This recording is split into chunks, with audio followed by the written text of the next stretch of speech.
भारत माता की। भारत माता की। मेरे प्यारे देशवासियों, मेरे परिवारजन, आज वो शुभ घड़ी है जब हम देश के लिए मर मिटने वाले, देश की आजादी के लिए अपना जीवन समर्पित करने वाले, आजीवन संघर्ष करने वाले, फांसी के तख्त पर चढ़कर के भारत मां की जय के नारे लगाने वाले अनगिनत आजादी के दीवानों को नमन करने का ये पर्व है। उनका पुण्य स्मरण करने का पर्व है। आजादी के दीवानों ने आज हमें आजादी के इस पर्व में स्वतंत्रता की सांस लेने के लिए सौभाग्य दिया है। यह देश उनका ऋणी है। ऐसे हर महापुरुष के प्रति हम अपना श्रद्धा भाव व्यक्त करते हैं। मेरे प्यारे देशवासियों, आज जो महानुभाव राष्ट्र रक्षा के लिए और राष्ट्र निर्माण के लिए पूरी लगन से, पूरी प्रतिबद्धता के साथ देश की रक्षा भी कर रहे हैं, देश को नई ऊंचाई पर ले जाने का प्रयास भी कर रहे हैं। चाहे वो हमारा किसान हो, हमारा जवान हो, हमारे नौजवानों का हौसला हो, हमारी माताओं बहनों का योगदान हो, दलित हो, पीड़ित हो, शोषित हो, वंचित हो, अभावों के बीच भी स्वतंत्रता के प्रति उसकी निष्ठा, लोकतंत्र के प्रति उसकी श्रद्धा, ये पूरे विश्व के लिए एक प्रेरक घटना है। मैं आज ऐसे सभी को आदरपूर्वक नमन करता हूं।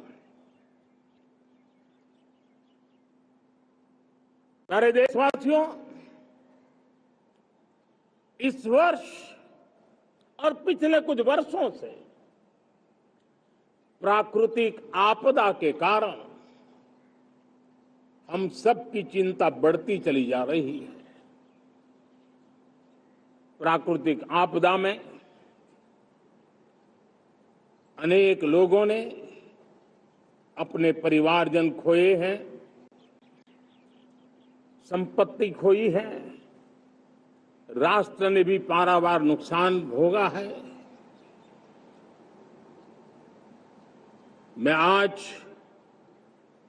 उन सब के प्रति अपनी संवेदना व्यक्त करता हूं और मैं उन्हें विश्वास दिलाता हूं कि यह देश इस संकट की घड़ी में उन सब के साथ खड़ा है। मेरे प्यारे देशवासियों, हम जरा आजादी के पहले के वो दिन याद करें।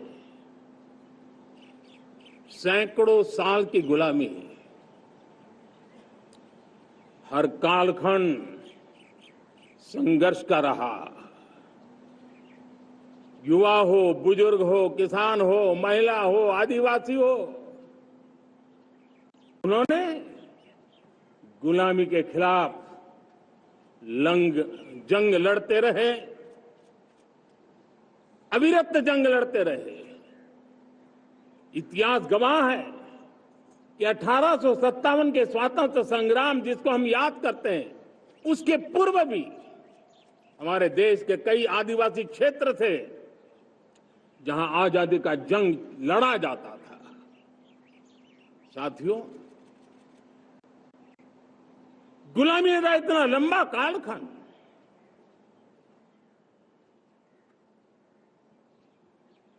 जुल्मी शासक,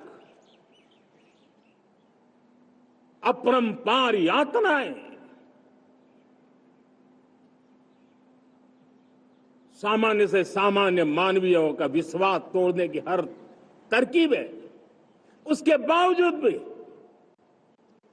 उस समय की जनसंख्या के हिसाब से करीब 40 करोड़ देशवासी आजादी के पूर्व 40 करोड़ देशवासियों ने वो जज्बा दिखाया, वो सामर्थ्य दिखाया, वो एक सपना लेकर के चले, एक संकल्प लेकर के चलते रहे, जूझते रहे।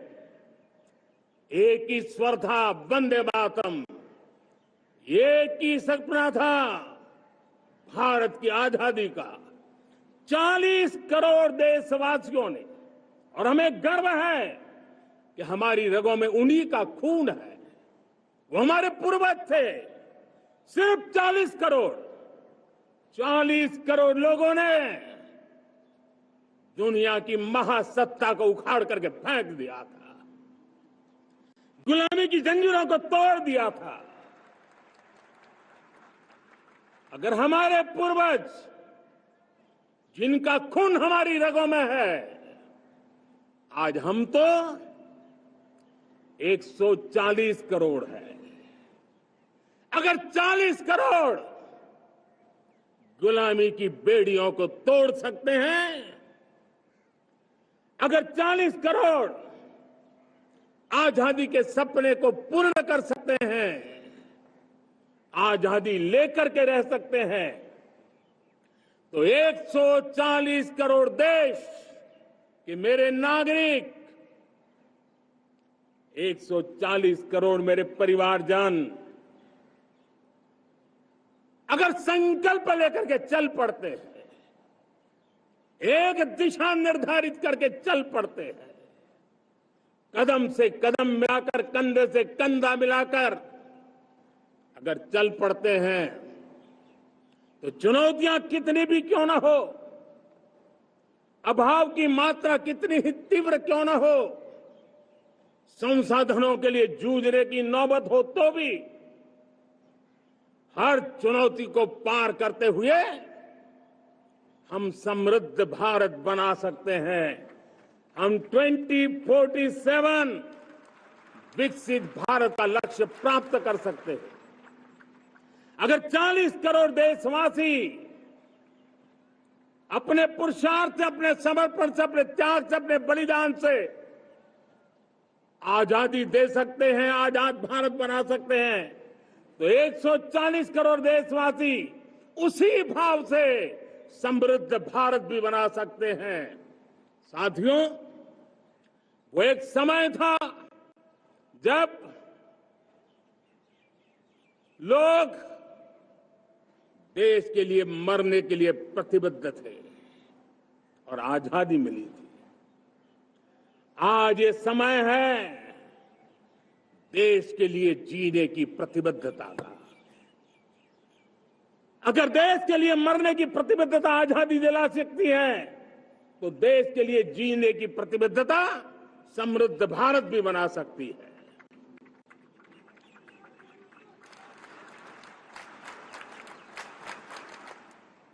साथियों, विकसित भारत 2047 इस तरफ भाषण के शब्द नहीं है, इसके पीछे कठोर परिश्रम चल रहा है। देश के कोटि कोटि जनों के सुझाव लिए जा रहे हैं और हमने देशवासियों से सुझाव मांगे और मुझे प्रसन्नता है कि मेरे देश के करोड़ों नागरिकों ने विकसित भारत 2047 के लिए अनगिनत सुझाव दिए हैं। हर देशवासी का सपना उसमें प्रतिबिंबित हो रहा है। हर देशवासी का संकल्प उसमें झलकता है। युवा हो, बुजुर्ग हो, गांव के लोग हो, शहर के लोग हो, किसान हो, कामदार हो, दलित हो, आदिवासी हो, पहाड़ों में रहने वाले लोग हो, जंगल में रहने वाले लोग हो, शहरों में रहने वाले लोग हैं। हर किसी ने 2047 में जब देश आजादी का 100 साल मनाएगा, तब तक विकसित भारत के लिए अनमोल सुझाव दिए हैं। और मैं जब इन सुझावों को देखता था, मेरा मन प्रसन्न हो रहा था। उन्होंने क्या लिखा? कुछ लोगों ने कहा कि दुनिया का स्किल कैपिटल बनाने का सुझाव हमारे सामने रखा। 2047 विकसित भारत के लिए कुछ लोगों ने भारत को मैन्युफैक्चरिंग का ग्लोबल हब बनाने का सुझाव दिया। कुछ लोगों ने भारत की हमारी यूनिवर्सिटीज ग्लोबल बने, इसके लिए सुझाव दिया। कुछ लोगों ने यह भी कहा कि क्या आजादी के इतने सालों के बाद हमारा मीडिया ग्लोबल नहीं होना चाहिए। कुछ लोगों ने यह भी कहा कि हमारा स्किल्ड युवा विश्व की पहली पसंद बनना चाहिए। कुछ लोगों ने सुझाव दिया भारत को जल्द से जल्द जीवन के हर क्षेत्र में आत्मनिर्भर बनना चाहिए। कई लोगों ने सुझाव दिया कि हमारे किसान जो मोटा अनाज पैदा करते हैं, जिसको हम श्री अन्न कहते हैं, उस सुपर फूड को दुनिया के हर डाइनिंग टेबल पर पहुंचाना है। हमें विश्व के पोषण को भी बल देना है और भारत के छोटे किसानों को भी मजबूती देनी है। कई लोगों ने सुझाव दिया कि देश में स्थानीय स्वराज की संस्थाओं से लेकर के अनेक इकाइयां हैं, उन सब में गवर्नेंस के रिफॉर्म की बहुत जरूरत है। कई लोगों ने लिखा कि न्याय के अंदर जो विलंब हो रहा है, उसके प्रति चिंता जाहिर की और ये भी कहा कि हमारे देश में न्याय व्यवस्था में रिफॉर्म की बहुत बड़ी जरूरत है। कई लोगों ने लिखा कि कई ग्रीनफील्ड सिटीज बनाने की अब समय की मांग है। किसी ने बढ़ती हुई प्राकृतिक आपदाओं के बीच शासन प्रशासन में कैपेसिटी बिल्डिंग के लिए एक अभियान चलाने का सुझाव दिया। बहुत सारे लोगों ने यह सपना भी देखा है कि अंतरिक्ष में भारत का स्पेस स्टेशन जल्द से जल्द बनना चाहिए। किसी ने कहा भारत की जो पारंपरिक ट्रेडिशनल मेडिसिन है, हमारी औषधि है, दुनिया जब आज होलिस्टिक हेल्थ केयर की तरफ जा रही है, तब हमें भारत की पारंपरिक औषधियां और वेलनेस हब के रूप में भारत को विकसित करना चाहिए। कोई कहते हैं कि अब देर नहीं होनी चाहिए, भारत जल्द से जल्द दुनिया की तीसरी सबसे बड़ी इकोनॉमी बनना चाहिए। साथियों, मैं इसलिए पढ़ रहा था कि मेरे देशवासियों ने सुझाव दिए, मेरे देश के सामान्य नागरिक ने ये सुझाव हमें दिए हैं। मैं समझता हूं, जब देशवासियों की इतनी विशाल सोच हो, देशवासियों के इतने बड़े सपने हो, देशवासियों की इन बातों में जब संकल्प झलकते हो, तब हमारे भीतर एक नया संकल्प दृढ़ बन जाता है। हमारे मन में आत्मविश्वास नई ऊंचाई पर पहुंच जाता है। और साथियों, देशवासियों का ये भरोसा सिर्फ कोई इंटेलेक्चुअल डिबेट नहीं है, ये भरोसा अनुभव से निकला हुआ है। ये विश्वास लंबे कालखंड के परिश्रम की पैदावार है और इसलिए देश का सामान्य मानव याद करता है। जब लाल किले से कहा जाता है कि हिंदुस्तान के 18,000 गांवों में समय सीमा में बिजली पहुंचाएंगे और वो काम हो जाता है, तब भरोसा मजबूत हो जाता है। जब ये तय होता है कि आजादी के इतने सालों के बाद भी 2.5 करोड़ परिवार ऐसे हैं जहां बिजली नहीं है, वो अंधेरे में जिंदगी गुजारते हैं। 2.5 करोड़ घरों में बिजली पहुंच जाती है, तब सामान्य मानवीय का भरोसा बढ़ जाता है।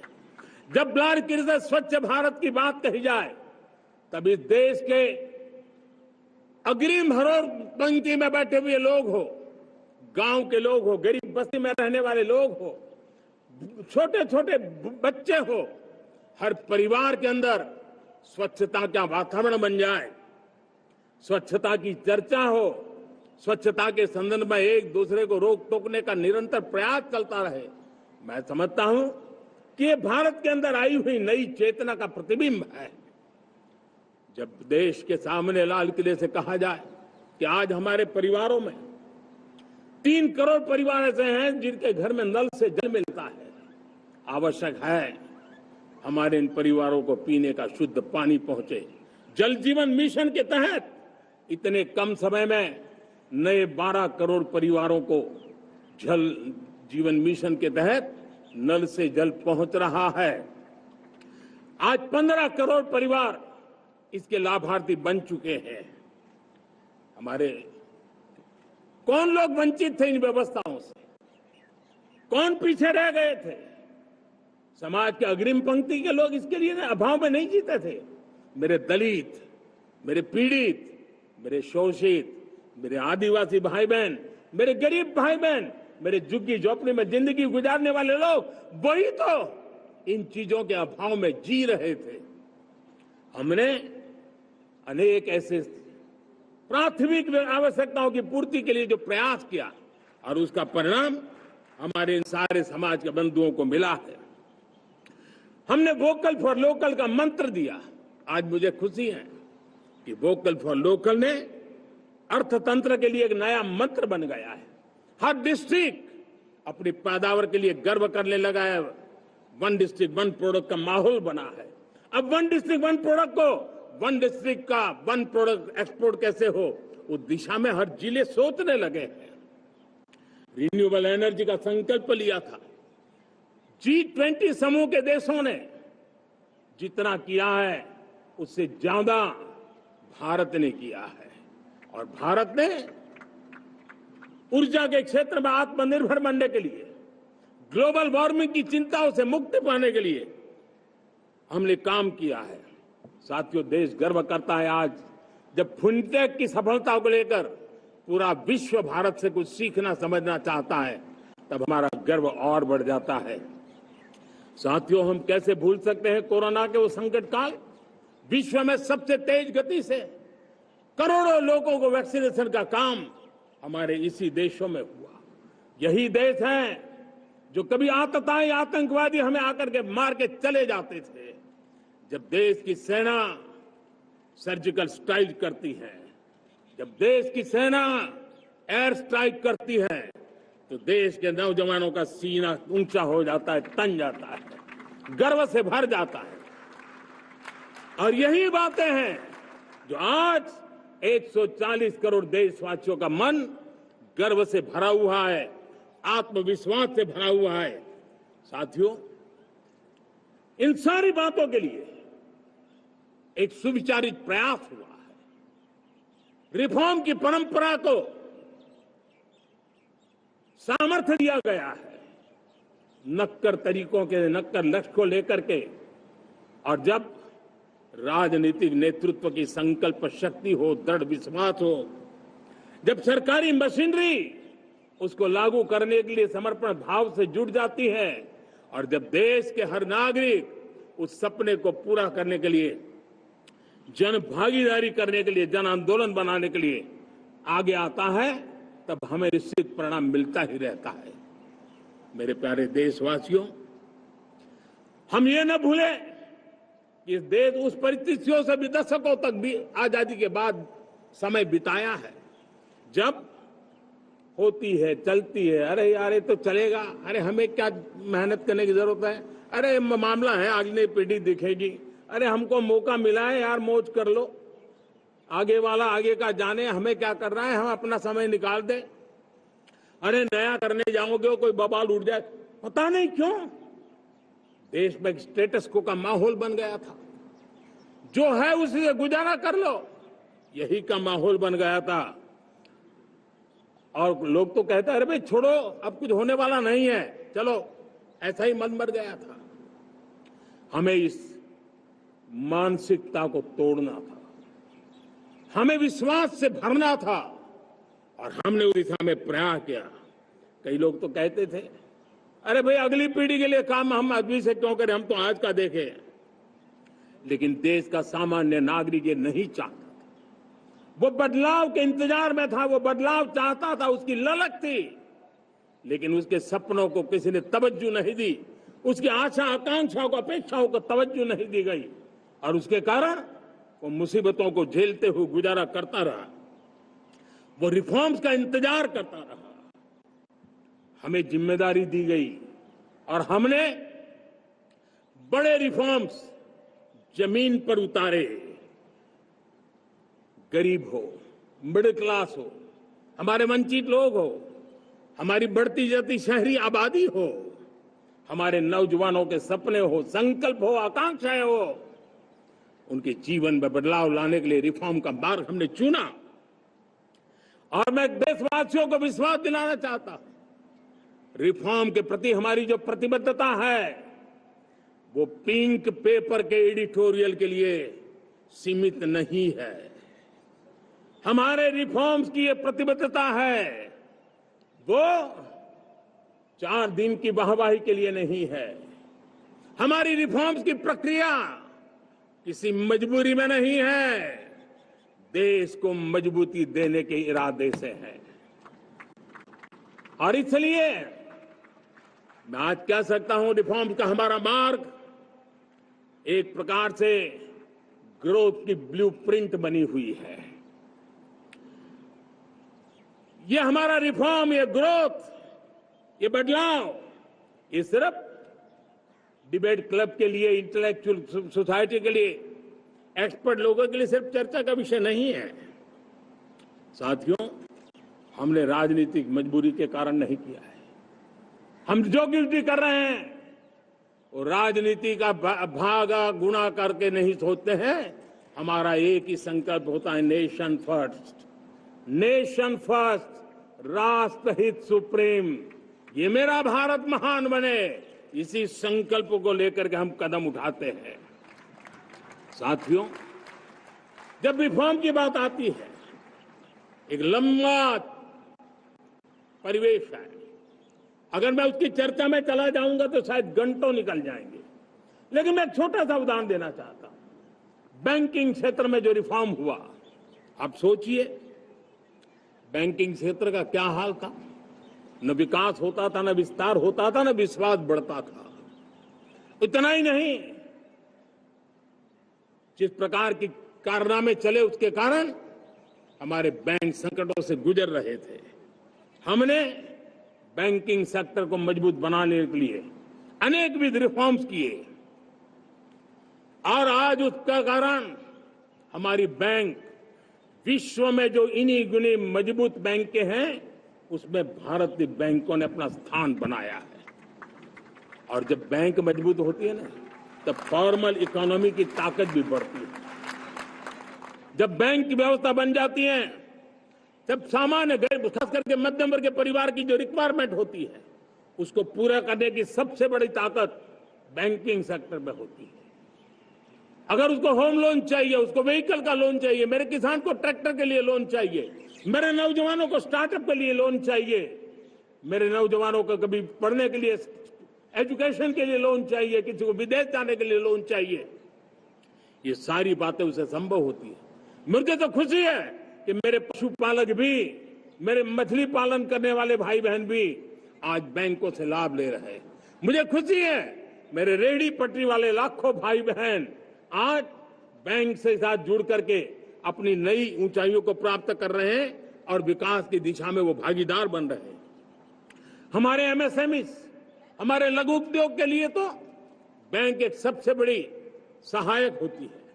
उसको रोजमर्रा पैसों की जरूरत होती है अपने नित्य मर्जी पर प्रगति के लिए, और उस काम को हमारी मजबूत बैंकों के कारण संभव हुआ है। साथियों, दुर्भाग्य से हमारे देश में आजादी तो मिली, लेकिन लोगों को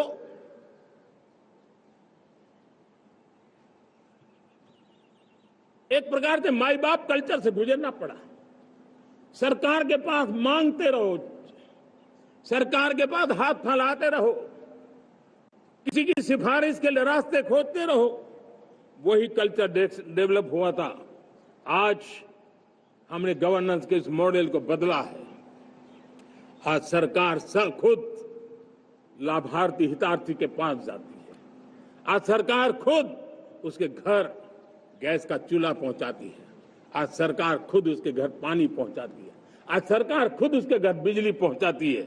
आज सरकार खुद उसको आर्थिक मदद दे करके विकास के नए आयामों को सर करने के लिए प्रेरित करती है, प्रोत्साहित करती है। आज सरकार खुद नौजवान के स्किल डेवलपमेंट के लिए अनेकविध कदम उठा रही है। साथियों, बड़े रिफॉर्म्स के लिए हमारी सरकार बहुत ही प्रतिबद्ध है और हम इसी के द्वारा देश में प्रगति की राह को चुनना चाहते हैं। साथियों, देश में नई व्यवस्थाएं बन रही है।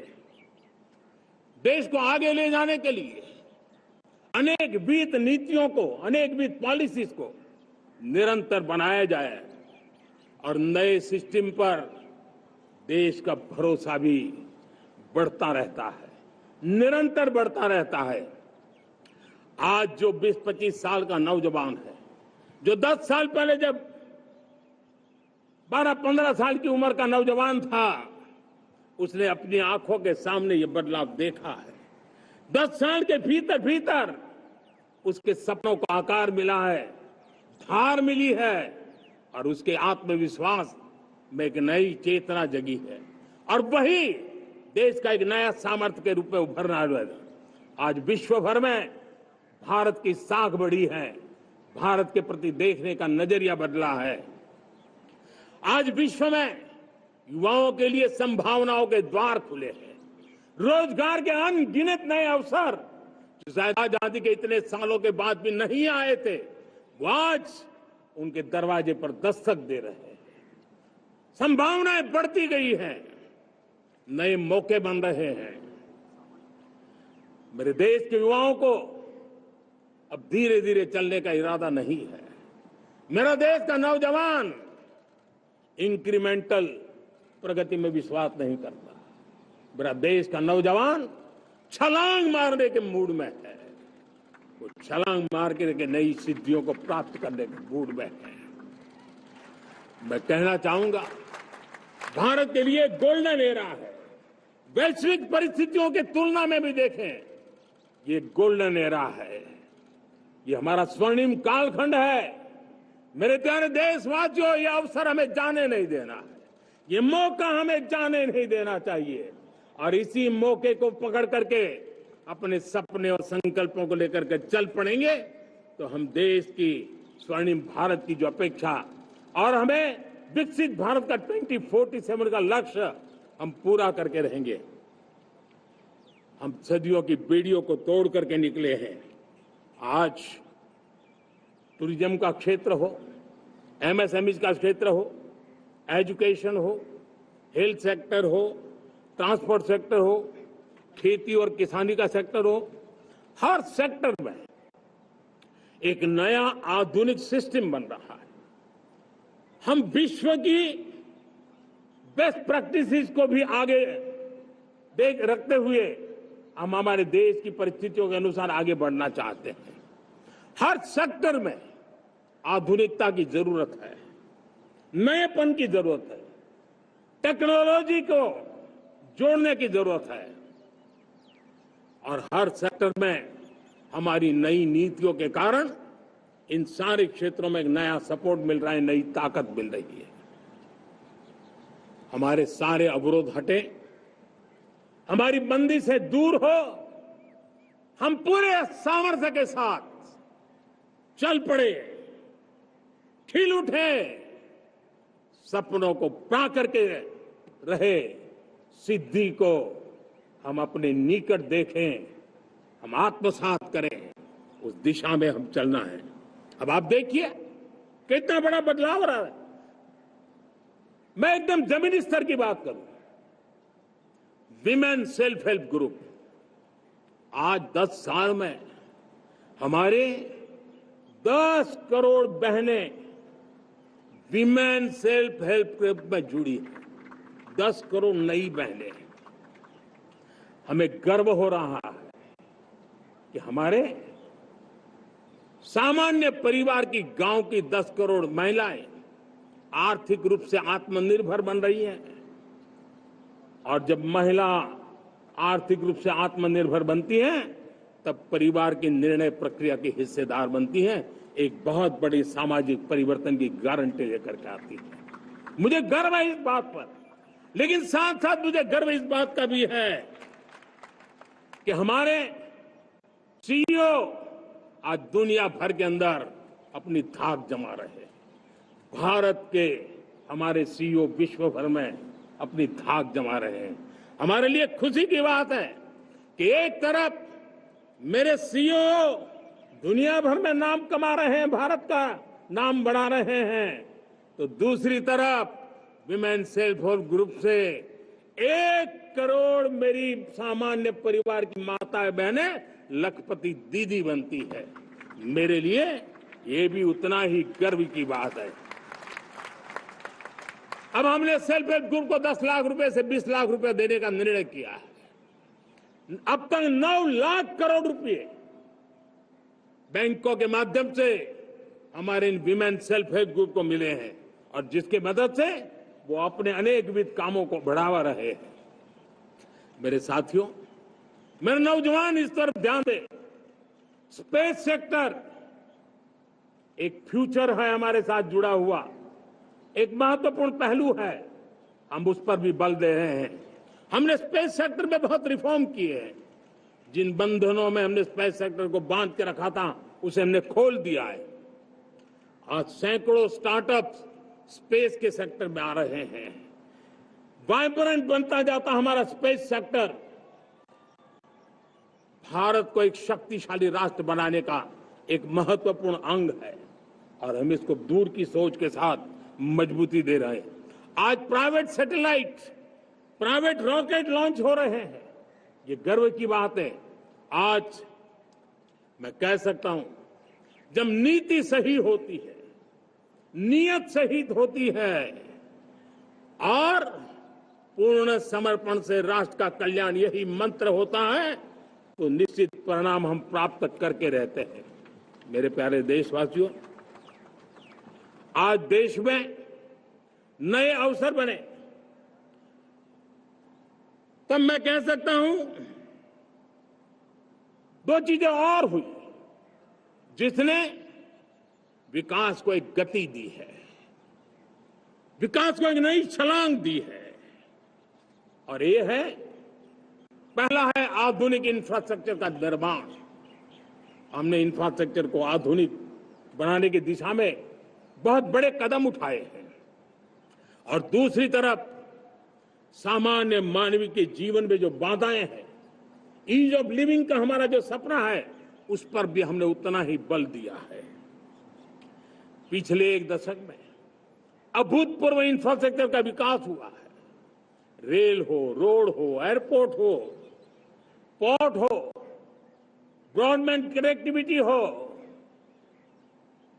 गांव-गांव नए स्कूल बनाने की बात हो, जंगलों में स्कूल बनाने की बात हो, दूर सुदूर इलाकों में अस्पताल बनाने की बात हो, आरोग्य मंदिर बनाने की बात हो, मेडिकल कॉलेजों का काम हो, आयुष्मान आरोग्य मंदिरों का निर्माण चलता हो, 60,000 से ज्यादा अमृत सरोवर बने हो, 2 लाख पंचायतों तक ऑप्टिकल फाइबर नेटवर्क पहुंचा हो, नहरों का एक बहुत बड़ा जाल बिछाया जा रहा हो, 4 करोड़ पक्के घर बनना, गरीबों को एक नया आश्रय मिलना, 3 करोड़ नए घर बनाने के संकल्प के साथ आगे बढ़ने की हमारी कोशिश हो।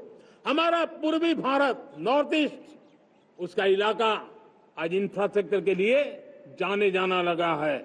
और हमने ये जो कायाकल्प किया है, उसका सबसे बड़ा लाभ समाज के उन वर्गों तक हम पहुंचे हैं जो ग्रामीण सड़कें वहां बनी है, जिनकी तरफ कोई देखता नहीं था, जिस इलाकों को नहीं देखता था, जिन गांवों को नहीं देखता था। दलित हो, पीड़ित हो, शोषित हो, वंचित हो, पिछड़े हो, आदिवासी हो, जंगल में रहने वाले हो, दूर सुदूर पहाड़ों में रहने वाले हो, सीमावर्ती स्थान पर रहने वाले हो, हमने उनकी आवश्यकता की पूर्ति की है। हमारे मछुआरे भाई बहनों की आवश्यकताओं को पूरा करना, हमारे पशुपालकों के जीवन को बदलना, एक प्रकार से सर्वांगीण विकास का प्रयास हमारी नीतियों में रहा, हमारी नीयत में रहा है, हमारे रिफॉर्म में रहा है, हमारे कार्यक्रमों में रहा है, हमारी कार्यशैली में रहा है। और उस सबसे बड़ा लाभ मेरे युवाओं को होता है। उनको नए नए अवसर मिलते हैं, नए नए क्षेत्र में कदम रखने का उसके लिए संभावनाएं बन जाती है, और वही तो सबसे ज्यादा रोजगार दे रहा है। और सबसे ज्यादा रोजगार प्राप्त करने का अवसर इन्हीं समय में उनको मिला है। हमारा जो मध्यम वर्गीय परिवार है, मध्यम वर्गीय परिवार को क्वालिटी ऑफ लाइफ, वो स्वाभाविक उसकी अपेक्षा रहती है। वो देश के लिए बहुत देता है, तो देश का भी दायित्व है कि उसकी जो क्वालिटी ऑफ लाइफ पे जो उसकी अपेक्षाएं हैं, सरकार की कठिनाइयों से मुक्ति की उसकी जो अपेक्षाएं हैं, उसको पूर्ण करने के लिए हम निरंतर प्रयास करते हैं। और मैंने तो सपना देखा है कि 2047 जब विकसित भारत का सपना होगा, तो उसकी एक इकाई ये भी होगी कि सामान्य मानव के जीवन में सरकार की दखलें कम हो, जहां सरकार की जरूरत हो वहां अभाव न हो, और जहां सरकार की बेकारण प्रभाव भी न हो, इस प्रकार की व्यवस्था पर हम प्रतिबद्ध हैं। मेरे प्यारे देशवासियों, हम छोटी छोटी जरूरतों पर भी ध्यान देते हैं, हम छोटी छोटी आवश्यकताओं पर ध्यान देते हैं और उसको लेकर हम चलते हैं। चाहे हमारे गरीब का घर का चूल्हा जलता रहे, गरीब की मां को कभी आंसू पी करके सोना न पड़े, और इसके लिए मुफ्त इलाज की योजना हमारी चल रही है। बिजली, पानी, गैस अब सैचुरेशन के मूड पर है, और जब हम सैचुरेशन की बात करते हैं वो 100% होता है। जब सैचुरेशन होता है तो उसको जातिवाद का रंग नहीं लगता है। जब सैचुरेशन होता है तो उसमें पांथिकता का रंग नहीं लगता है। जब सैचुरेशन का मंत्र होता है तब सच्चे अर्थ में सबका साथ सबका विकास का मंत्र साकार होता है।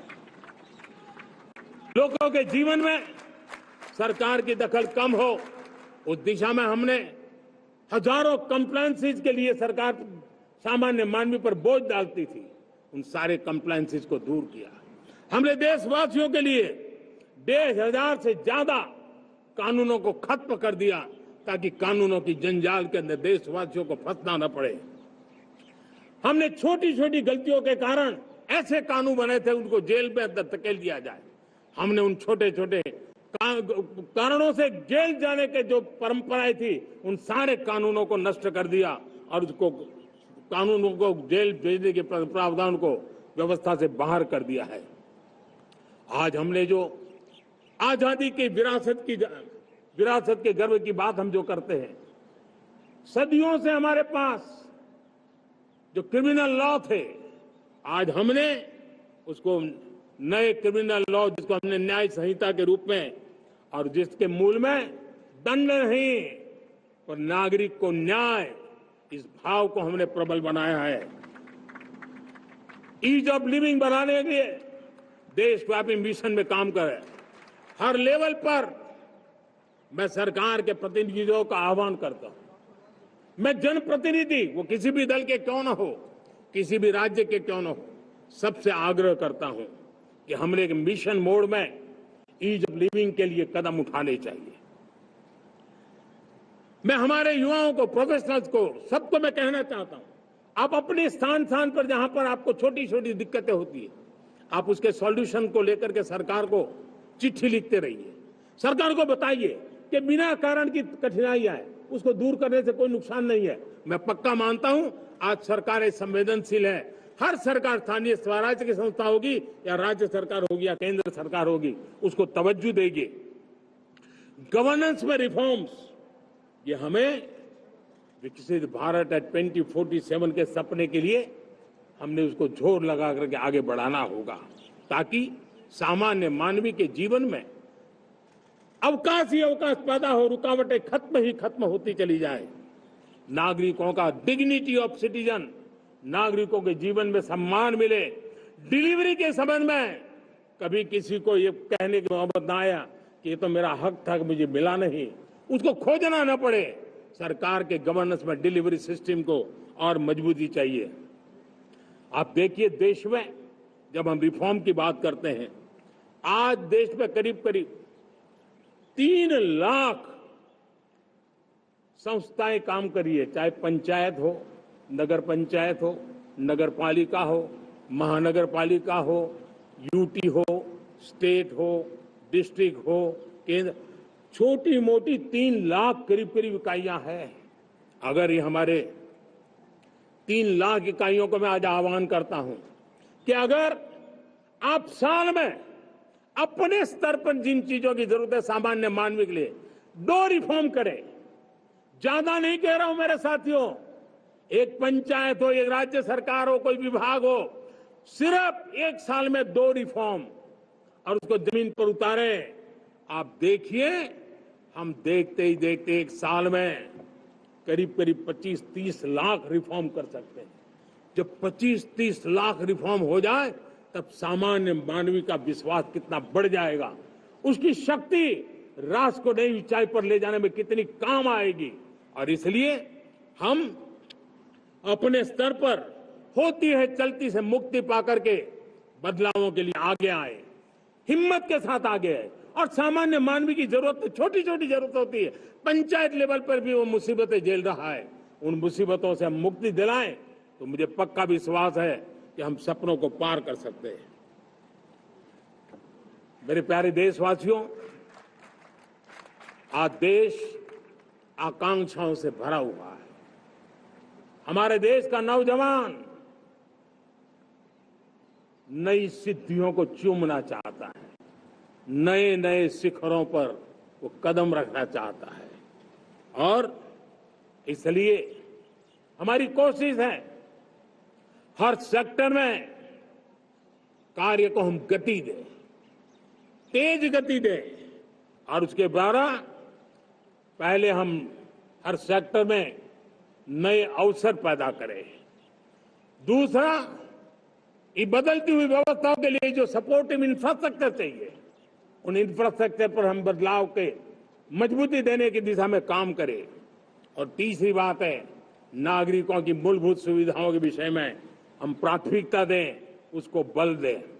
इन तीनों भारत में एक एस्पिरेशनल सोसाइटी का निर्माण किया है और उसके परिणाम स्वरूप आज समाज खुद एक विश्वास से भरा हुआ है। हमारे देशवासियों की आकांक्षा है, उनके एस्पिरेशंस, हमारे नौजवानों की ऊर्जा हमारे देश के सामर्थ्य के साथ जोड़ करके हम आगे बढ़ने की एक ललक लेकर के चल रहे हैं। मुझे विश्वास है रोजगार और स्वरोजगार नए रिकॉर्ड के अवसर पर हम काम किया है। प्रति व्यक्ति आज आय दोगुनी करने में हम सफल हुए हैं। ग्लोबल ग्रोथ में भारत का योगदान बड़ा है। भारत का एक्सपोर्ट लगातार बढ़ रहा है। विदेशी मुद्रा भंडार लगातार बढ़ा हुआ है, पहले से 2 गुना पहुंचा है। ग्लोबल संस्थानों का भारत के प्रति भरोसा बढ़ा है। मुझे विश्वास है भारत की दिशा सही है, भारत की गति तेज है और भारत के सपनों में सामर्थ्य है। लेकिन इन सबके साथ संवेदनशीलता का हमारा मार्ग हमारे लिए ऊर्जा में एक नई चेतना भरता है। मम भाव हमारे कार्य की शैली है। समभाव भी चाहिए, मम भाव भी चाहिए, उसको लेकर के हम चल रहे हैं। साथियों, मैं जब कोरोना काल को याद करता हूं, कोरोना की वैश्विक महामारी के बीच सबसे तेजी से इकोनॉमी को बेहतर बनाने वाला कोई देश है तो वो देश भारत है। तब लगता है कि हमारी दिशा सही है। जब जात पात मत पंथ ऊपर उठकर हर घर तिरंगा फहराया जाता है, तब लगता है देश की दिशा सही है। आज पूरा देश तिरंगा है, हर घर तिरंगा है। न कोई जात है, न कोई पात है, न कोई ऊंच है, न कोई नीच है, सभी भारतीय है। यही तो हमारी दिशा की ताकत है। जब हम 25 करोड़ लोगों को गरीबी से बाहर निकालते हैं, तब हमारा विश्वास पक्का हो जाता है कि हमने गति को बराबर मेंटेन किया है और सपनों को साकार करना दूर नहीं है। जब 100 से अधिक आकांक्षी जिले अपने अपने राज्य के अच्छे जिलों की स्पर्धा कर रहे हैं, बराबरी करने लगे हैं, तो हमें लगता है कि हमारी दिशा और गति दोनों सामर्थ्यवान है। जब हमारे उन आदिवासी साथियों को वो मदद मिलती है, पीएम जनमन के द्वारा उनको जो योजनाएं पहुंची थी, आबादी बहुत छोटी है, लेकिन बहुत दूर सुदूर इलाकों में छुटपुट परिवार रहते हैं, हमने उनको खोज के निकाला है, उनके लिए चिंता की है, तब लगता है कि संवेदनशीलता से जब काम करते हैं तब संतोष कितना मिलता है। वर्किंग वुमेन के लिए पेड मैटरनिटी लीव 12 हफ्ते से बढ़ा करके 26 हफ्ते कर देते हैं। तब सिर्फ नारी का सम्मान ही करते इतना नहीं है, नारी के प्रति संवेदनशील भाव से निर्णय करते इतना नहीं, लेकिन उसके गोद में जो बच्चा पला है ना, उसको एक उत्तम नागरिक बनाने के लिए मां की जो जरूरत है उसमें सरकार रुकावट न बने, इस संवेदनशील भावना से उस निर्णय को हम करते हैं। जब मेरे दिव्यांग भाई बहन भारतीय साइन लैंग्वेज की बात हो या तो सुगम्य भारत का अभियान हो, उसको लगता है कि अब मेरी भी डिग्निटी है, मेरे प्रति देश के नागरिक सम्मान के भाव से देखता है। और पैरालंपिक में तो हमारे खिलाड़ी नई नई ताकत दिखाने लगे हैं, तब लगता है कि ये जो मेरा मम भाव है, हम सबका मम भाव है, उसकी ताकत नजर आती है। हमारे ट्रांसजेंडर समाज के प्रति हम जिस संवेदना के साथ निर्णय बना रहे हैं, हम नए नए कानून बना रहे हैं, उनको सम्मान का जीवन देने के लिए हम प्रयास कर रहे हैं, तब बदलाव की हमारी दिशा सही दिखता है। सेवा भाव से किए गए इन कामों का, जो त्रिविध मार्गों से हम चले हुए, इन कामों का एक सीधा सीधा लाभ आज उसके परिणाम के रूप में हमें नजर आ रहा है। 60 साल बाद लगातार तीसरी बार आपने हमें देश सेवा का मौका दिया है। मेरे 140 करोड़ देशवासी, आपने जो आशीर्वाद दिए हैं, उस आशीर्वाद में मेरे लिए एक ही संदेश है, जन जन की सेवा, हर परिवार की सेवा, हर क्षेत्र की सेवा, और सेवा भाव से समाज की शक्ति को साथ लेकर के विकास की नई ऊंचाइयों पर पहुंचना। 2047 विकसित भारत के सपने को लेकर के चलना, उसी एक संदेश को लेकर मैं आज लाल किले की प्राचीर से हमें आशीर्वाद देने के लिए मैं कोटि कोटि देशवासियों का सर झुका करके आभार व्यक्त करता हूं। मैं उनके प्रति नतमस्तक होता हूं और मैं उनको विश्वास दिलाता हूं कि हमें नई ऊंचाइयों को नए जोश के साथ आगे बढ़ना है। हमें सिर्फ जो हो गया है वो संतोष मान करके बैठने वाले हम लोग नहीं हैं, वो हमारे संस्कार में नहीं है। हम कुछ और करने के लिए, कुछ और आगे बढ़ने के लिए और कुछ और नई ऊंचाइयों को पार करने के लिए हम आगे बढ़ना चाहते हैं। विकास को, समृद्धि को, सपनों को साकार करने को, संकल्प को लिए जीवन खपाने को हम अपना स्वभाव बनाना चाहते हैं, देशवासियों का स्वभाव बनाना चाहते हैं। मेरे प्यारे देशवासियों, आज नई शिक्षा नीति बहुतेक मात्राओं में कई राज्यों ने उसको अच्छा इनिशिएटिव लिए हैं और उसके कारण आज एक 21वीं सदी के अनुरूप हमारी शिक्षा व्यवस्था को जो हम बल देना चाहते हैं और विकसित भारत के सपने के लिए जिस प्रकार से मानव समूह तैयार करना चाहते हैं, नई शिक्षा नीति बहुत बड़ी भूमिका अदा। मैं नहीं चाहता हूं कि मेरे देश के नौजवानों को अब विदेशों में पढ़ने के लिए मजबूर होना पड़े। मध्यम वर्गीय परिवार के लाखों करोड़ों रुपया बच्चों को विदेश पढ़ने के लिए भेजने में खर्च हो जाए। हम यहाँ ऐसी शिक्षा व्यवस्था का विकसित करना चाहते हैं कि मेरे देश के नौजवानों को विदेश जाना न पड़े, मेरे मध्यम वर्गीय परिवारों को लाखों करोड़ रुपया खर्च करना न पड़े। इतना ही नहीं, ऐसे संस्थान निर्माण हो ताकि विदेशों से लोग भारत के अंदर उनका मुंह मोड़े। अभी अभी हमने बिहार का हमारा गौरवप्रद इतिहास रहा है, नालंदा यूनिवर्सिटी का पुनर्निर्माण किया है। फिर से एक बार नालंदा यूनिवर्सिटी काम करना शुरू कर दिया है। लेकिन हमें शिक्षा के क्षेत्र में फिर से एक बार सदियों पुराने उस नालंदा स्पिरिट को जगाना होगा, उस नालंदा स्पिरिट को जीना होगा, उस नालंदा स्पिरिट को लेकर के बड़े विश्वास के साथ विश्व की ज्ञान की परंपराओं को नई चेतना देने का काम हमें करना होगा।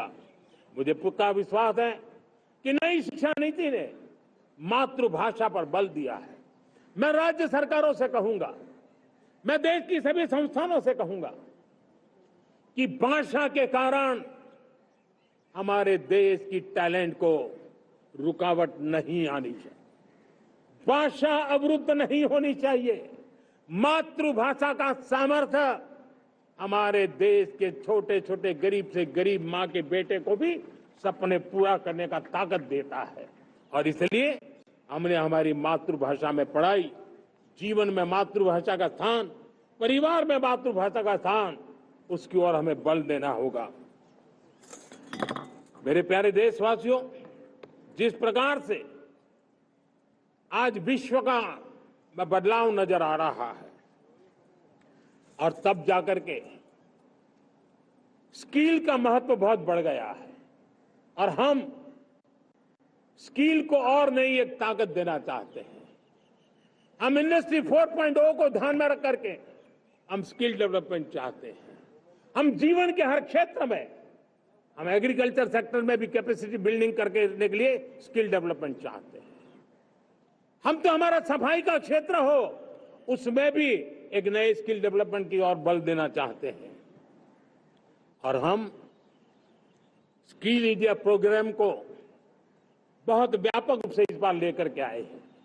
बजट में भी इसका बहुत बड़ा, इस बजट में इंटर्नशिप को भी हमने बल दिया है ताकि हमारे नौजवानों को एक एक्सपीरियंस मिले, उनकी कैपेसिटी बिल्डिंग हो और बाजार में उनका ताकत दिखाई दे। उस प्रकार से मैं स्किल युवाओं को तैयार करना चाहता हूं। और जिसे कई बार, और दोस्तों, आज विश्व की परिस्थिति को देखते हुए मैं साफ साफ देख रहा हूं कि भारत का स्किल्ड मैन पावर जो है, हमारा स्किलफुल जो नौजवान है, वो ग्लोबल जॉब मार्केट में अपनी दमक बनाए। हम उस सपने को लेकर के आगे चल रहे हैं। साथियों, विश्व जिस तेजी से बदल रहा है, जीवन के हर क्षेत्र में साइंस और टेक्नोलॉजी का महत्व बढ़ता चला जाने वाला है। हमें साइंस को बहुत बढ़ देने की आवश्यकता है।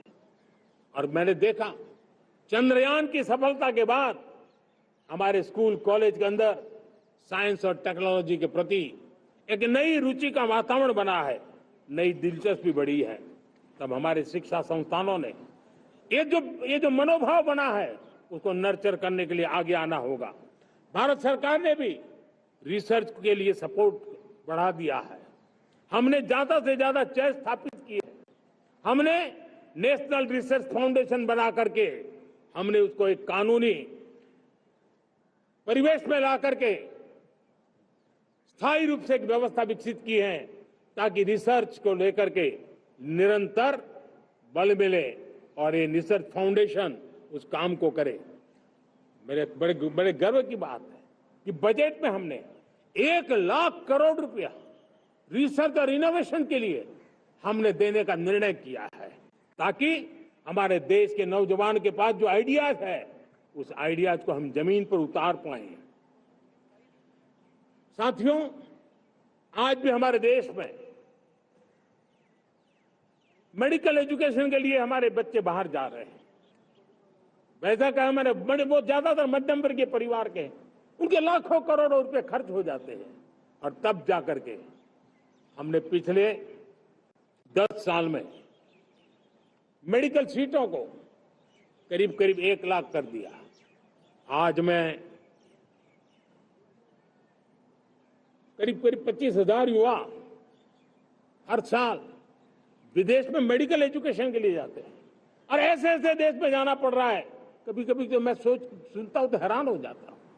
और इसलिए हमने तय किया है कि अगले 5 साल में मेडिकल लाइन में 75,000 नई सीटें बनाई जाएगी। मेरे प्यारे देशवासियों, विकसित भारत 2047 वो स्वस्थ भारत भी होना चाहिए। और जब स्वस्थ भारत हो तो आज जो बच्चे हैं उनके पोषण पर आज से ही ध्यान देने की जरूरत है। और इसलिए हमने विकसित भारत की जो पहली पीढ़ी है उनकी तरफ विशेष ध्यान दे करके हमने पोषण का एक अभियान चला है। हमने राष्ट्रीय पोषण मिशन शुरू किया है। पोषण को हमने प्राथमिकता दी है। मेरे प्यारे देशवासियों, हमारी कृषि व्यवस्था को ट्रांसफॉर्म करना बहुत जरूरी है, समय की मांग है। हम सदियों से जिस परंपरा में दबे हुए हैं, जकड़े हुए हैं, उससे मुक्ति पानी होगी। और हमारे किसानों को उसके लिए हम मदद भी दे रहे हैं। हम उसको ट्रांसफॉर्म करने की दिशा में लगातार काम करते आए हैं। आज आसान ऋण दे रहे हैं किसानों को, टेक्नोलॉजी की मदद दे रहे हैं। किसान जो पैदावार करता है उसको वैल्यू एडिशन के लिए हम काम कर रहे हैं। उसके लिए मार्केटिंग के लिए पूरा प्रबंध करते हैं ताकि उसको एंड टू एंड हर जगह पे हैंड होल्डिंग की व्यवस्था हो। उस दिशा में हम काम कर रहे हैं। आज जब धरती माता के प्रति सारा विश्व चिंतित है, जिस प्रकार से उर्वरक के कारण हमारी धरती माता की शहद दिनों दिन बिगड़ता जा रही है, हमारी धरती माता की उत्पादकता क्षमता खत्म होती चली जा रही है, कम होती चली जा रही है। और उस समय मैं मेरे देश के लाखों किसानों का आभार व्यक्त करना चाहता हूं जिन्होंने प्राकृतिक खेती का रास्ता चुना है और हमारी धरती माता की सेवा करने का भी उन्होंने बीड़ा उठाया है। और इस बार बजट में भी हमने प्राकृतिक खेती को बल देने के लिए बहुत बड़ी योजनाओं के साथ बहुत बड़ा बजट में प्रावधान किया है। मेरे प्यारे देशवासियों, आज दुनिया की स्थिति में देखता हूं, पूरा विश्व होलिस्टिक हेल्थ केयर की तरफ मुड़ रहा है। और तब उनको ऑर्गेनिक फूड ये उनकी प्रथम पसंद बनी है। आज विश्व के लिए ऑर्गेनिक फूड का अगर कोई फूड बास्केट बन सकता है तो मेरे देश का किसान बना सकता है, मेरा देश बन सकता है। और इसलिए हम आने वाले दिनों में उस सपने को लेकर के आगे चलना चाहते हैं ताकि ऑर्गेनिक फूड की जो विश्व की मांग है, उस ऑर्गेनिक फूड का बास्केट हमारा देश कैसे बने, किसानों का जीवन आसान बने, गांव में टॉप क्लास इंटरनेट कनेक्टिविटी मिले, किसानों को स्वास्थ्य सुविधाएं मिले, किसान के बच्चों को पढ़ने के लिए स्मार्ट स्कूल अवेलेबल हो, किसान के बच्चों को रोजगार उपलब्ध हो। छोटी छोटे खेती के टुकड़ों पर पूरा परिवार आज जीना बड़ा मुश्किल हो रहा है, तब उनके नौजवानों के लिए वो स्किल मिले ताकि उनके नए रोजगार मिले, नए आय के साधन बने। इसका एक कॉम्प्रिहेंसिव प्रयास हम कर रहे हैं। बीते वर्षों में वुमेन लेड डेवलपमेंट मॉडल पर हमने काम किया है। इनोवेशन हो, एम्प्लॉयमेंट हो, एंटरप्रेन्योरशिप हो, हर सेक्टर में महिलाओं के कदम बढ़ते जा रहे हैं। महिलाएं सिर्फ भागीदारी बढ़ा रही है ऐसा नहीं, महिलाएं नेतृत्व दे रही है। आज अनेक क्षेत्रों में, आज हमारे रक्षा क्षेत्र में देखिए, हमारा एयरफोर्स हो, हमारी आर्मी हो, हमारी नेवी हो, हमारा स्पेस सेक्टर हो, आज हमारी महिलाओं का हम दमखम देख रहे हैं देश के लिए। लेकिन दूसरी तरफ कुछ चिंता की बातें भी आती हैं। और मैं आज लाल किले से फिर बार एक अपनी पीड़ा व्यक्त करना चाहता हूं। एक समाज के नाते हमें गंभीरता से सोचना होगा कि हमारी माताओं, बहनों, बेटियों के प्रति जो अत्याचार हो रहे हैं, उसके प्रति देश का आक्रोश है, जन सामान्य का आक्रोश है। इस आक्रोश को मैं महसूस कर रहा हूं। इसको देश को, समाज को, हमारी राज्य सरकारों को गंभीरता से लेना होगा। महिलाओं के विरुद्ध अपराधों की जल्द से जल्द जांच हो, राक्षसी कृत्य करने वालों को जल्द से जल्द कड़ी सजा हो, वो समाज में विश्वास पैदा करने के लिए जरूरी है। मैं ये भी बताना चाहूंगा कि जब बलात्कार की या महिलाओं पर अत्याचार की घटनाएं घटती हैं तो उसकी बहुत चर्चा होती है, बहुत प्रचार होता है, मीडिया में छाया रहता है। लेकिन जब ऐसे राक्षसी मनोवृत्ति व्यक्ति को सजा होती है तो वो खबरों में कहीं नजर नहीं आती है, कोने में कहीं पड़ा रहता है। अब समय की मांग है कि जिनको सजा होती है उसकी व्यापक चर्चा हो, ताकि ऐसा पाप करने वालों को भी डर पैदा हो कि ये पाप करने की हालत ये होती है कि फांसी पर लटकना पड़ता है। और मुझे लगता है कि ये डर पैदा करना बहुत जरूरी है।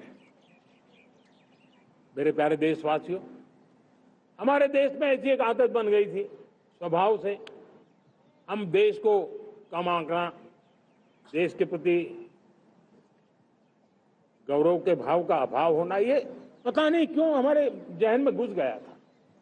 और हम तो कभी कभी तो लेट आए तो कहते थे इंडियन टाइम, शर्म के साथ हम बोल देते थे। देश को इन चीजों से हमने बाहर लाने में सफलता पाई है। किसी जमाने में कहा जाता, अरे खिलौने भी बाहर से आते थे, वो दिन देखे हमने। आज मैं गर्व से कह सकता हूं कि मेरे देश के खिलौने दुनिया के बाजार में अपनी धमक लेकर के पहुंच रहे हैं। खिलौने हमारे एक्सपोर्ट होने शुरू हुए। तो एक जमाना था हम मोबाइल फोन इंपोर्ट करते थे, आज मोबाइल फोन का मैन्युफैक्चरिंग का इकोसिस्टम बना है, एक बहुत बड़ा हब बना है, और आज हम मोबाइल फोन दुनिया में एक्सपोर्ट करने लगे हैं। ये भारत की ताकत है। साथियों, भविष्य के साथ सेमीकंडक्टर जुड़ा हुआ है, आधुनिक टेक्नोलॉजी जुड़ी है, एआई जुड़ा हुआ है। हमने सेमीकंडक्टर मिशन पर काम शुरू किया है।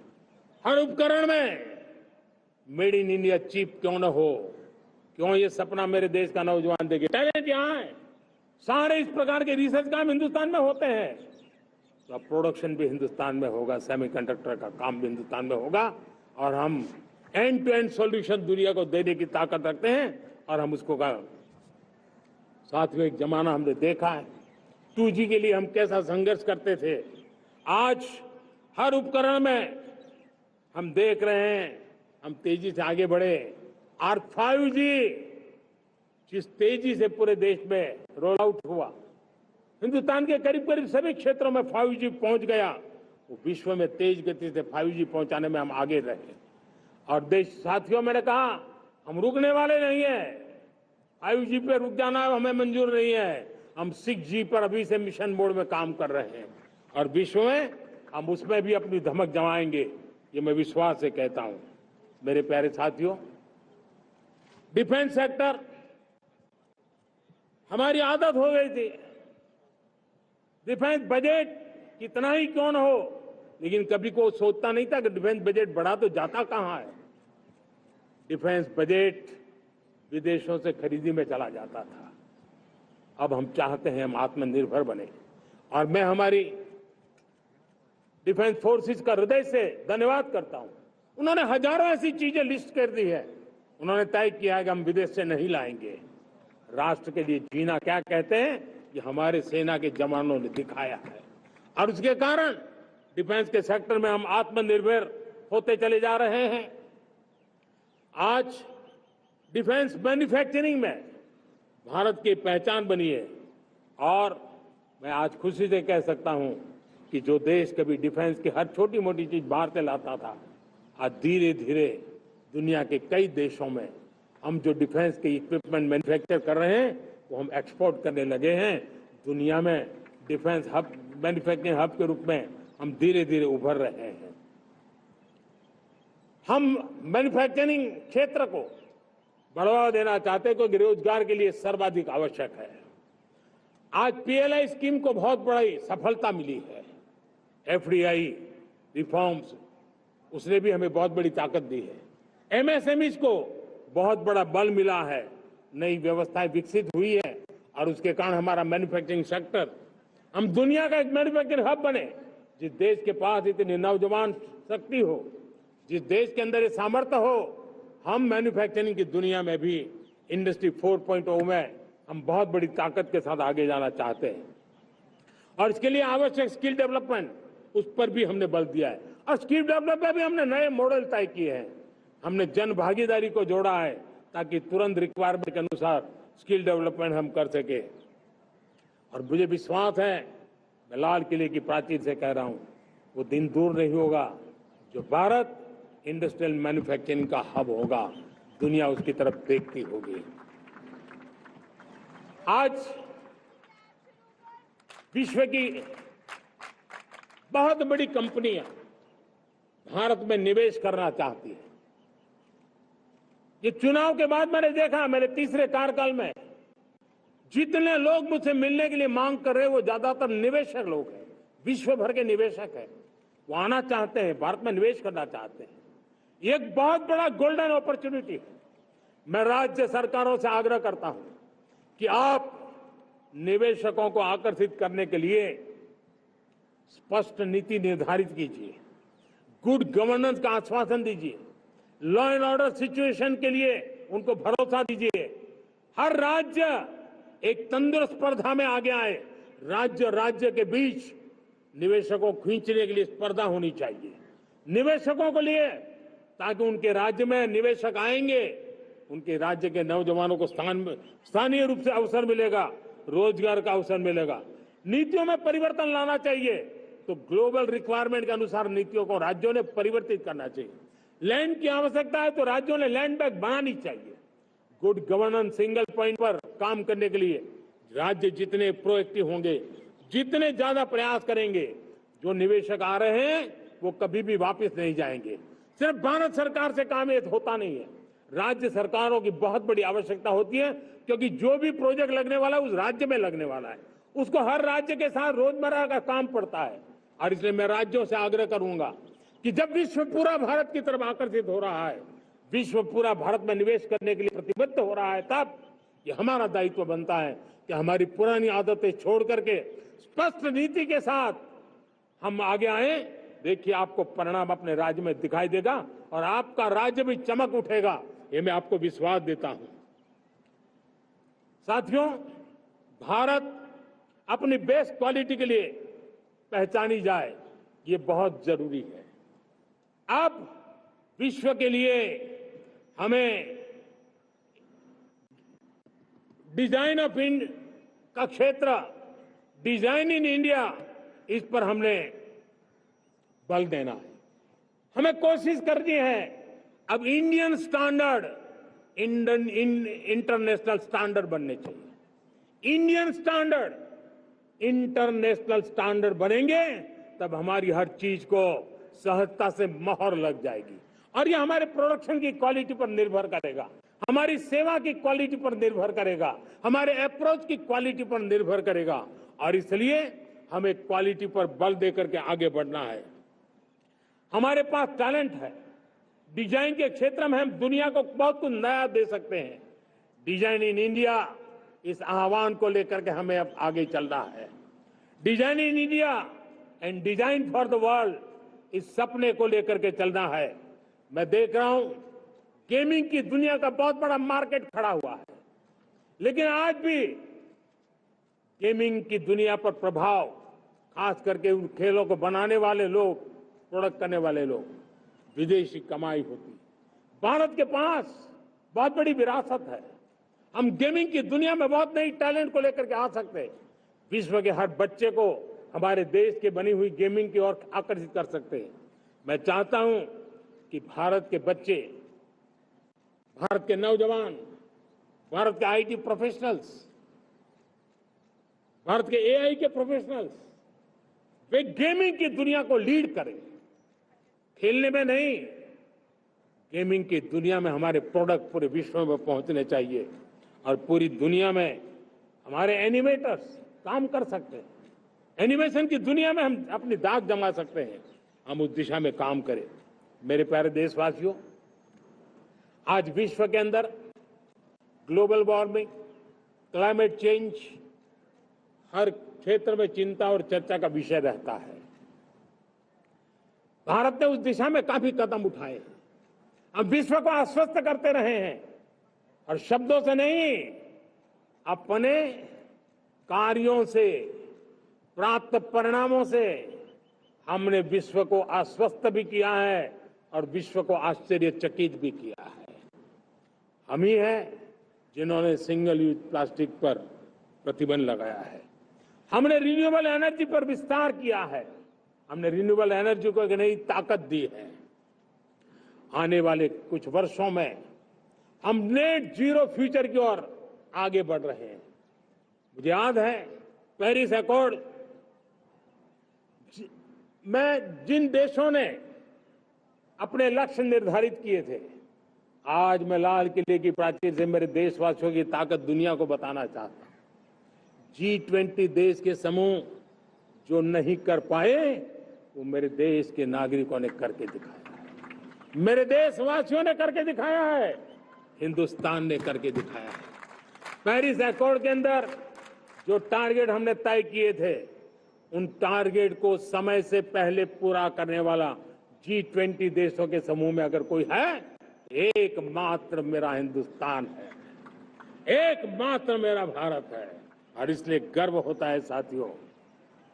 रिन्यूएबल एनर्जी के टारगेट हमने पूरे कर, हम 2030 तक रिन्यूएबल एनर्जी को 500 गीगावाट तक ले जाने के लिए मकसद से काम कर। आप कल्पना कर सकते हैं कि कितना बड़ा लक्ष्य है। दुनिया के लोग सिर्फ 500 गीगावाट शब्द सुनते हैं ना, तो मेरी तरफ ऐसे ऐसे देखते हैं।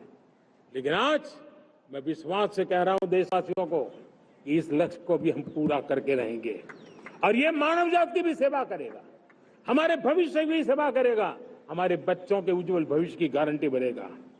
हमने 2030 तक हमारी रेलवे को नेट जीरो एमिशन का लक्ष्य लेकर के हम चल रहे हैं। साथियों, पीएम सूर्य घर मुफ्त बिजली योजना उसको एक नई ताकत देने वाली है और ये बदलाव का फल मेरे देश के सामान्य परिवार को मिला, विशेष करके मेरे मध्यम वर्ग को मिलेगा जब उसका बिजली का बिल मुफ्त हो जाएगा। इलेक्ट्रिक व्हीकल उसकी मांग बढ़ती जा रही है। जब पीएम सूर्य घर योजना से वो बिजली उत्पादन करता है सूर्य से, तो उसका व्हीकल का प्रवास का खर्चा भी वो कम कर सकता है। साथियों, हम ग्रीन हाइड्रोजन मिशन लेकर के एक ग्लोबल हब बनना चाहते हैं। बहुत तेजी से नीतियां बनाई गई है, बहुत तेजी से उसका इम्प्लीमेंटेशन का काम हो रहा है और भारत ग्रीन हाइड्रोजन एक न्यू एनर्जी की दिशा में हम जाना चाहते हैं। और ये सारे जो प्रयास चल रहे हैं, क्लाइमेट की चिंता तो है ही है, ग्लोबल वार्मिंग की चिंता है, लेकिन इसके अंदर ग्रीन जॉब्स की बहुत बड़ी संभावना है और इसलिए आने वाले कालखंड में ग्रीन जॉब्स का महत्व बढ़ता है। तो उसको सबसे पहले कैप्चर करने के लिए मेरे देश के नौजवानों को अवसर देने के लिए और ग्रीन जॉब्स के लिए एक बहुत बड़ा क्षेत्र को बढ़ावा दे रहे हैं। मेरे प्यारे देशवासियों, आज हमारे साथ इस तिरंगे झंडे के नीचे वो नौजवान बैठे हैं जिन्होंने ओलंपिक की दुनिया में भारत का परचम लहराया। मैं मेरे देश के सभी एथलीट्स को, मेरे देश के सभी खिलाड़ियों को 140 करोड़ देशवासियों की तरफ से बधाई देता हूं और हम नए सपने, नए संकल्प, अत्यंतिक पुरुषार्थ के साथ नए लक्ष्यों को हासिल करने के लिए आगे बढ़ेंगे। ऐसा मैं विश्वास के साथ उनको शुभकामनाएं भी देता हूं। आने वाले कुछ दिनों में भारत के एक बहुत बड़ा दस्ता पैरालंपिक के लिए पेरिस जाने के लिए रवाना होगा। मैं मेरे सभी पैरालंपिक खिलाड़ियों को भी हृदय से बहुत बहुत शुभकामनाएं देता हूं। साथियों, भारत ने G20 को ऑर्गेनाइज किया, हिंदुस्तान के अनेक शहरों में ऑर्गेनाइज किया, 200 से ज्यादा इवेंट किए। पूरे विश्व में G20 का इतना बड़ा व्याप, इतना बड़ा कार्यक्रम कभी नहीं हुआ, इस बार हुआ। इसने एक बात सिद्ध कर दी है कि भारत में बड़े से बड़े काम, कार्यक्रम ऑर्गेनाइज करने की ताकत है। भारत को किसी को भी हॉस्पिटैलिटी का सामर्थ्य भारत में सबसे ज्यादा है। अगर ये सिद्ध हो चुका है तो साथियों, हिंदुस्तान का सपना है कि 2036 में जो ओलंपिक होगा वो मेरे हिंदुस्तान की धरती पर हो। इसके लिए हम तैयारी कर रहे हैं, उसके लिए हम आगे बढ़े। साथियों, समाज के आखिरी तबके के जो लोग हैं, ये हमारा सामाजिक दायित्व है। अगर कोई पीछे रह जाते हैं तो हमारी आगे बढ़ने की गति कम कर देता है, और इसलिए हम आगे बढ़ना चाहते हैं तो भी सफलता तब मिलती है पीछे वाले को भी साथ साथ आगे ले आए।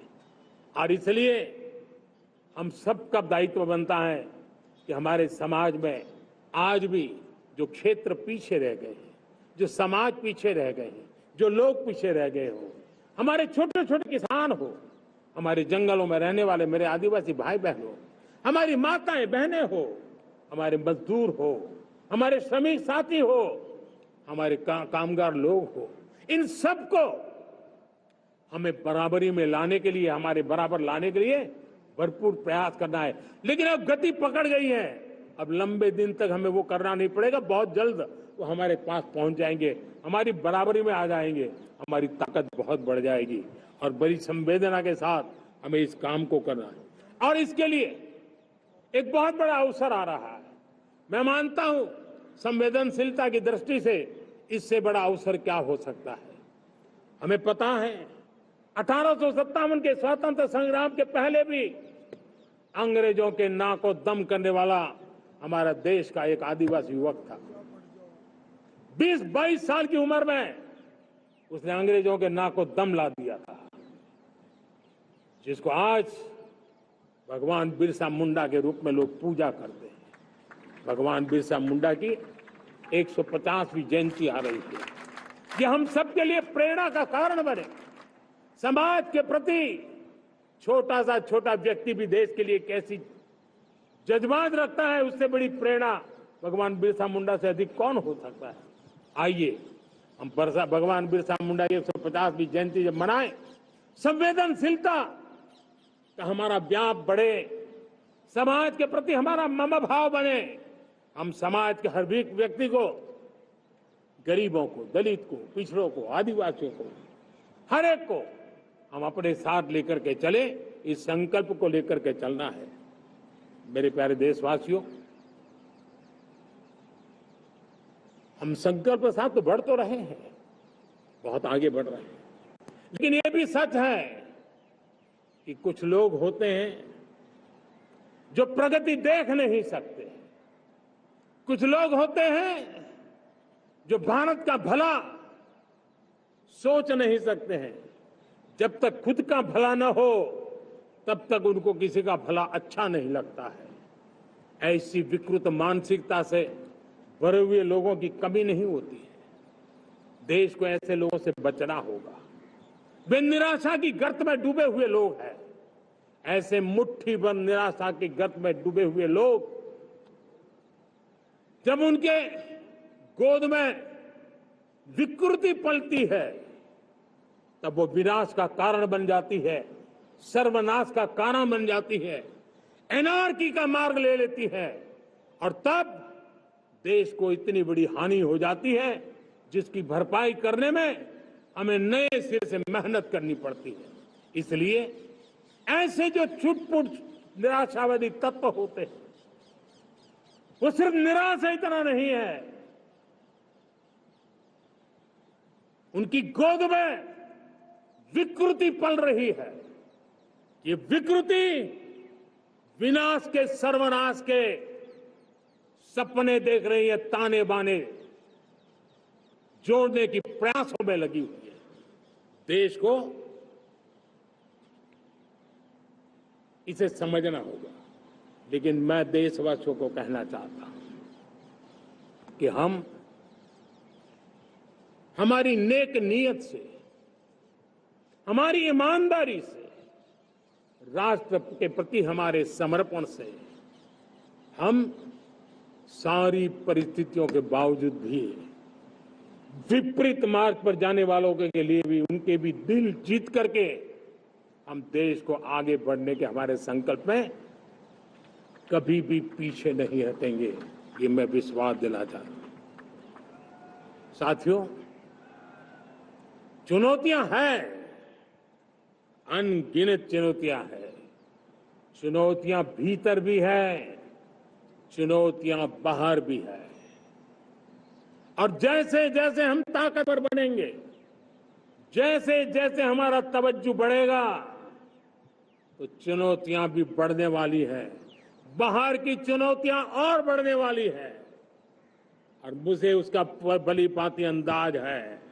लेकिन मैं ऐसी शक्तियों को कहना चाहता हूं, भारत का विकास किसी के लिए संकट लेकर के नहीं आता। हम विश्व में समृद्ध थे, तब भी हमने कभी दुनिया को युद्ध में ही झोंका है। हम बुद्ध का देश है, युद्ध हमारी राह नहीं है। और इसलिए विश्व चिंतित न हो भारत के आगे बढ़ने से। मैं विश्व समुदाय को विश्वास दिलाता हूं कि आप भारत के संस्कारों को समझिए, भारत के हजारों साल के इतिहास को समझिए। आप हमें संकट मत मानिए, आप उन तरकीबों से न जुड़िए जिसके कारण पूरी मानव जात का कल्याण करने का सामर्थ्य जिस भूमि में है, उस भूमि को ज्यादा मेहनत करनी पड़े। लेकिन फिर भी मैं देशवासियों को कहना चाहता हूं, चुनौतियां कितनी ही क्यों न हो, चुनौती को चुनौती देना ये हिंदुस्तान की फितरत में है। न हम डिगेंगे, न हम थकेंगे, न हम रुकेंगे, न हम झुकेंगे। हम संकल्पों की पूर्ति के लिए 140 करोड़ देशवासियों का भाग्य बदलने के लिए, भाग्य सुनिश्चित करने के लिए, राष्ट्र के सपनों को साकार करने के लिए हम कोई कोर कसर नहीं छोड़ेंगे। हर बदनीयत वालों को हम हमारी नेक नीयत से जीतेंगे, ये मैं विश्वास देता हूं। मेरे प्यारे देशवासियों, समाज की मनोरचना में भी बदलाव कभी कभी बहुत बड़ी चुनौती का कारण बन जाता है। हमारा हर देशवासी भ्रष्टाचार की दिमक से परेशान रहा है। हर स्तर के भ्रष्टाचार ने सामान्य मानवीय का व्यवस्थाओं के प्रति विश्वास तोड़ दिया है। उसको अपनी योग्यता, क्षमता का प्रति अन्याय की जो गुस्सा होता है, वो राष्ट्र की प्रगति में नुकसान करता है। और इसलिए हमने व्यापक रूप से भ्रष्टाचार के खिलाफ एक जंग छेड़ा है। मैं जानता हूं इसकी कीमत मुझे चुकानी पड़ती है, मेरी प्रतिष्ठा को चुकानी पड़ती है, लेकिन राष्ट्र से बड़ी मेरी प्रतिष्ठा नहीं हो सकती है, राष्ट्र के सपनों से बड़ा मेरा सपना नहीं हो सकता। और इसलिए ईमानदारी के साथ भ्रष्टाचार के खिलाफ मेरी लड़ाई जारी रहेगी, तीव्र गति से जारी रहेगी और भ्रष्टाचारियों पर कार्रवाई जरूर होगी। मैं भ्रष्टाचारियों के लिए भय का वातावरण पैदा करना चाहता हूं, ताकि देश के सामान्य नागरिक को लूटने की जो परंपरा बनी है, उस परंपरा को मुझे रोकना है। लेकिन सबसे बड़ी नई चुनौती आई, भ्रष्टाचारियों से निपटना तो है ही, लेकिन समाज जीवन में उच्च स्तर पर एक जो परिवर्तन आया है, वो सबसे बड़ी चुनौती भी है और एक समाज के लिए सबसे बड़ी चिंता भी है। क्या कोई कल्पना कर सकता है कि मेरे ही देश में इतना महान संविधान हमारे पास होने के बावजूद भी कुछ ऐसे लोग निकल रहे हैं जो भ्रष्टाचार का महिमा मंडन कर रहे हैं, खुलेआम भ्रष्टाचार का जय जयकार कर रहे हैं। समाज में इस प्रकार के बीज बोने का जो प्रयास हो रहा है, भ्रष्टाचार का जो महिमा मंडन हो रहा है, भ्रष्टाचारियों की स्वीकार्यता बढ़ाने का जो निरंतर प्रयास चल रहा है, वो स्वस्थ समाज के लिए बहुत बड़ी चुनौती बन गया है, बहुत बड़ी चिंता का विषय बन गया है। भ्रष्टाचारियों के प्रति समाज में दूरी बनाए रखने से ही किसी भी भ्रष्टाचारी को उस रास्ते पर जाने से डर लगेगा। अगर उसका महिमा मंडन होगा तो जो आज भ्रष्टाचार नहीं करता है उसको भी लगता है कि तो समाज में प्रतिष्ठा का रंग बन जाता है, उस रास्ते में जाने में बुरा नहीं है। मेरे प्यारे देशवासियों,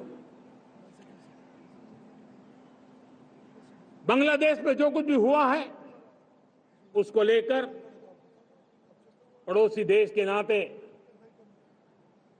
चिंता होना, मैं इसको समझ सकता हूं। मैं आशा करता हूं कि वहां पर हालात जल्द ही सामान्य होंगे, खास करके 140 करोड़ देशवासियों की चिंता कि वहां हिंदू, वहां के अल्पसंख्यक, उस समुदाय की सुरक्षा सुनिश्चित हो। भारत हमेशा चाहता है कि हमारे पड़ोसी देश सुख और शांति के मार्ग पर चले। शांति के प्रति हमारा कमिटमेंट है, हमारे संस्कार है। हम आने वाले दिनों में बांग्लादेश की विकास यात्रा में हमेशा हमारा शुभचिंतन ही रहेगा, क्योंकि हम मानव जाति की भलाई सोचने वाले लोग हैं। मेरे प्यारे देशवासियों, हमारे संविधान को 75 वर्ष हो रहे हैं। भारत के संविधान के 75 वर्ष की यात्रा देश को एक बनाना, देश को श्रेष्ठ बनाने में बहुत बड़ी भूमिका रही है। भारत के लोकतंत्र को मजबूती देने में हमारे देश के संविधान की बहुत बड़ी भूमिका रही। हमारे देश के दलित, पीड़ित, शोषित, वंचित को सुरक्षा देने का बहुत बड़ा काम हमारे संविधान ने किया है। अब जब संविधान के 75 वर्ष हम मनाने जा रहे हैं, तब हम देशवासियों ने संविधान में निर्दिष्ट कर्तव्य के भाव पर बल देना बहुत जरूरी है। और जब मैं कर्तव्य की बात करता हूं, तब मैं सिर्फ नागरिकों पर बोझ बनाना नहीं चाहता। कर्तव्य केंद्र सरकार की भी है, कर्तव्य केंद्र सरकार के हर मुलाजिम के भी है, कर्तव्य राज्य सरकारों के भी है, राज्य सरकार के हर मुलाजिम के हैं, कर्तव्य हर स्थानीय स्वराज संस्था के हैं, चाहे पंचायत हो, नगर पालिका हो, महानगर पालिका हो, तहसील हो, जिला हो, हर किसी के कर्तव्य है। लेकिन साथ साथ 140 करोड़ देशवासियों की कर्तव्य है।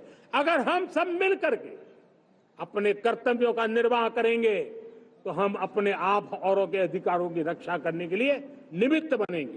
और जब कर्तव्य का पालन होता है तब अधिकारों की रक्षा निहित होती है, उसके लिए कोई अलग से प्रयास करने की जरूरत नहीं पड़ जाती है। मैं चाहता हूं कि हमारे इस भाव को लेकर हम चलेंगे, हमारा लोकतंत्र भी मजबूत होगा, हमारा सामर्थ्य और बढ़ेगा और हम एक नई शक्ति के साथ आगे बढ़ेंगे।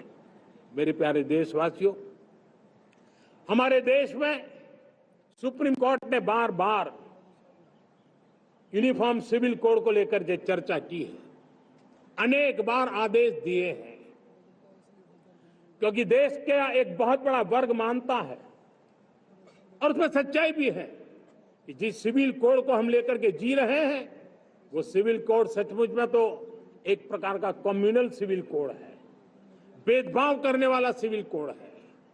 ऐसे सिविल कोड से जब संविधान के 75 वर्ष मना रहे हैं और संविधान की भावना भी जो हमें कहती है करने के लिए, देश की सुप्रीम कोर्ट भी हमें कहती है करने के लिए, और तब जो संविधान निर्माताओं का सपना था, उस सपने को पूरा करना हम सबका दायित्व है। और मैं मानता हूं इस गंभीर विषय पर देश में चर्चा हो, व्यापक चर्चा हो, हर कोई अपने विचारों को लेकर के आए और उन कानूनों को, जो कानून धर्म के आधार पर देश को बांटते, जो ऊंच नीच का कारण बन जाते हैं, ऐसे कानूनों को आधुनिक समाज में कोई स्थान नहीं हो सकता है। और इसलिए मैं तो कहूंगा, अब समय की मांग है कि देश में एक सेकुलर सिविल कोड हो। हमने कम्युनल सिविल कोड में 75 साल बिताए हैं, अब हमें सेक्युलर सिविल कोड की तरफ जाना होगा और तब जाकर के देश में धर्म के आधार पर जो भेदभाव हो रहे हैं, सामान्य नागरिक को जो दूरी महसूस होती है, उससे हमें मुक्ति मिलेगी। मेरे प्यारे देशवासियों, जब मैं देश में एक चिंता हमेशा कहता हूं, परिवारवाद, जातिवाद भारत के लोकतंत्र को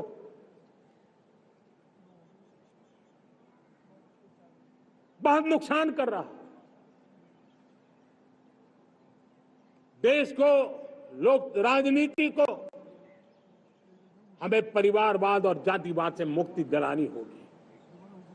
आज मैं देख रहा हूं मेरे सामने जो नौजवान है, उसमें लिखा हुआ है माय भारत, जिस संगठन का नाम है उसकी चर्चा लिखी है, यहां बहुत बढ़िया तरीके से लिखा हुआ है। माय भारत के अनेक मिशन है। एक मिशन ये भी है कि हम जल्द से जल्द देश में राजनीतिक जीवन में जनप्रतिनिधि के रूप में 1 लाख ऐसे नौजवानों को आगे लाना चाहते हैं। शुरुआत में 1 लाख नौजवानों को आगे लाना चाहते हैं, जिनके परिवार में किसी का भी कोई राजनीतिक बैकग्राउंड न हो, जिसके माता पिता भाई बहन चाचा मामा मामी कभी भी राजनीति में नहीं रहे, किसी भी पीढ़ी में नहीं रहे, ऐसे होनहार नौजवानों को फ्रेश ब्लड 1 लाख, चाहे वो पंचायत में आए, चाहे नगर पालिका में आए, चाहे जिला परिषदों में आए, चाहे विधानसभा में आए, लोकसभा में आए, 1 लाख नए नौजवान, कोई भी प्रकार का पूर्व का राजनीतिक इतिहास उनके परिवार का ना हो, ऐसे फ्रेश लोग राजनीति में आए ताकि जातिवाद से मुक्ति मिले, परिवारवाद से मुक्ति मिले, लोकतंत्र को समृद्धि मिले। और जरूरी नहीं है कि एक दल में जाए, उनको जो पसंद हो उस दल में जाए, उस दल में जाकर के वो जनप्रतिनिधि बनकर के आगे आए।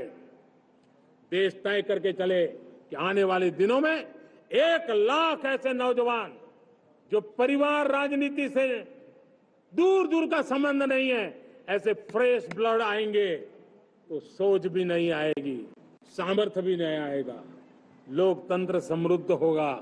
और इसलिए हमें इस दिशा में आगे होना है। और मैं चाहूंगा कि देश ने बार बार चुनाव इस देश की प्रगति में रुकावट बन रहे हैं, गतिरोध पैदा कर रहे हैं। आज कोई भी योजना को चुनाव के साथ जोड़ देना आसान हो गया है, क्योंकि हर 3 महीने 6 महीने कहीं न कहीं चुनाव चल रहा है। कोई भी योजना जाहिर करोगे आप तो मीडिया में देखेंगे, चुनाव आया तो फलाना हो गया, चुनाव आया तो फलाना हो गया। हर काम को चुनाव के रंग से रंग दिया गया है। और इसलिए देश में व्यापक चर्चा हुई है, सभी राजनीतिक दलों ने अपने विचार रखे हैं। एक कमेटी ने बहुत बढ़िया अपना रिपोर्ट तैयार किया है। 1 नेशन 1 इलेक्शन के लिए देश को आगे आना होगा।